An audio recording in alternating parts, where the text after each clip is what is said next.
Here, Achilles, sarcastically, is asking whether the sons of Atreus, that is, Agamemnon and Menelaos, are the only husbands who love their wives.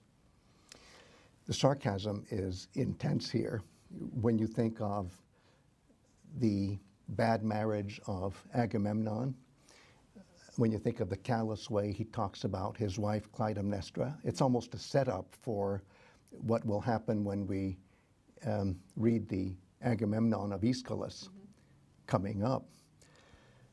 And as for Menelaos, you figure, well, what kind of a marriage was that where he is abandoned by his wife? Right. So the sons of Atreus, Agamemnon and Menelaos, are no models for perfect marriages. I'm not saying that Achilles is either, because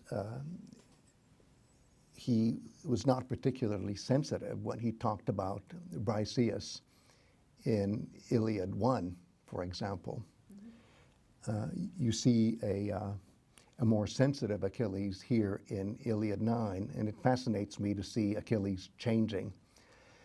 He not only changes his mind a lot, but he becomes more sensitive as the narrative goes on. And I take him at his word that he, by now, with his whole heart, loves Briseis, though she was only the prize of my spear, he says. Why is it important for us to take note of this passage in the context that we're discussing at this moment in the course, at this hour now? At this hour, I just want to be very aware. I tend to forget this because I've read the Iliad so many times that at this point, Achilles doesn't know what he will do. It's one thing for us to say at the beginning in hour one, and I do say it, oh, Achilles is predicting that he will have a kleos that will never wilt. But really, that's just something that his mother had foretold. And he's still wondering whether he'll choose a kleos or a nostos. He hasn't really made up his mind yet. And here we are, he's thinking out loud about how he feels and what his hierarchy of values might be. Or can I say it in a more anthropological way? He's really thinking through his ascending scale of affection. So is this a moment, are we getting a glimpse of the lyric Achilles here as the maybe ideal bridegroom at some point? Is this a little glimpse of that? Or? Yes, I would say this is about as good as it gets. In the effect. In the sense that we really don't get to see that much of Achilles the lover, Achilles the star of lyric traditions, the person who was so charismatic for somebody like Sappho. You sometimes wonder, a sensitive artist like Sappho, why does she think that Achilles is the most sensitive person in the whole wide world?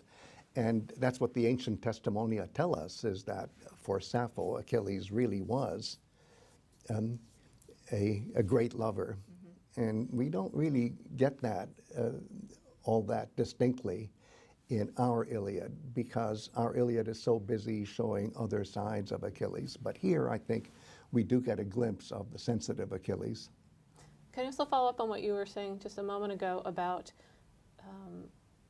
this idea that Achilles hasn't made up his mind yet? So it hasn't yet been decided about what his ascending scale of affection is. That strikes me as interesting since, let's say, the person performing the epic has total recall and sort of already knows the outcome, and people listening ideally are mentally prepared, emotionally prepared, right? Intellectually prepared. They know the story. They know where it's going. So that seems like a significant distinction. Yes, but even though you know where the story is headed, there's a thrill of having the suspense replay all over again. Right. I guess my point is just that it's so, I guess, real. I don't know what word to use, but for Achilles, this is a real moment, right? Even though everything's sort of... I agree with you. It's painfully real. And we should get our colleague Lenny Milner to talk about his analysis of Achilles' reaction to every one of the 3 speeches that are delivered to him. And each time, Achilles really gives us a different take, a different side of himself. And it's what's so beautiful, I think, about Iliad IX, that everything is still in play. Yes, I grant you that people who really know their epic, and they were legion back in the days of the ancient Greek song culture, people would know what he chooses, just as when I talk about Achilles' choice in hour one, we'll simply tell people, well, we all know what Achilles will choose, and this kleos will be the hallmark for Achilles, but the suspense of the moment and the thrill of the moment is still very much here, and it's what happens in a medium that's performed. Every time it's performed, it's live. And the total recall aspect doesn't in any way limit the emotional response, right? Not at all. It heightens it, if anything, maybe. Because the way you judge the total recall is thinking about it when all is said and done. The old man may say, I have total recall, and we may doubt whether he told the story just right. In other words, is he really living up to his own intentions of persuading Achilles to come back and rejoin his near and dear ones?